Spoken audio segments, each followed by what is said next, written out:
আসসালামু আলাইকুম রহমতুল্লাহ। হিন্দুর ভাইদেরকে জানাই আমার পক্ষ থেকে রক্তের শুভেচ্ছা। অনেকে আমার পূর্বে গুরুত্বপূর্ণ সংখ্যালঘু সম্পর্কে বক্তব্য দিয়েছে। আমরা কুরুশকুলে হিন্দু, বৌদ্ধ, মুসলিম আমরা কাঁধে কাঁধ মিলে আমরা একজন পরস্পর ভালোবাসাতে আমরা চলাফেরা করতেছি। ইনশাল্লাহ এই সামনেও আমরা তাদের সাথে কাঁধে কাঁধ মিলে চলাফেরা করবো। আমাদের মোহাম্মদ আরবি রাসূলুল্লাহ সাল্লাল্লাহু আলাইহি সাল্লাম আমাদেরকে এই শিক্ষা দিয়ে ইসলামের মধ্যে আল্লাহ রাসূল সাল্লাল্লাহু আলাইহি সাল্লাম যখন মক্কা থেকে মদিনা হিজরত করেছিল তখন সংবিধানের মধ্যে লিখেছিল কোন মুসলমান অমুসলিম সম্প্রদায়কে ব্যঙ্গ করতে পারবে না, অমুসলিম ও মুসলিম ধর্মের উপর কোনো ব্যঙ্গ করতে পারবে না। সেই শিক্ষা আমাদেরকে দিয়েছে। আমরা সেই শিক্ষা করে ইনশাআল্লাহ অটল থাকবো।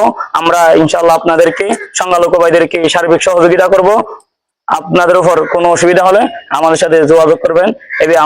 এই বলে আমি আমার সংক্ষিপ্ত অনুভূতি বক্তব্য শেষ করলাম। শেষ করার পূর্বে আমার মোবারকবাদ জানিয়ে বেরিয়েছি। আসসালামু আলাইকুম।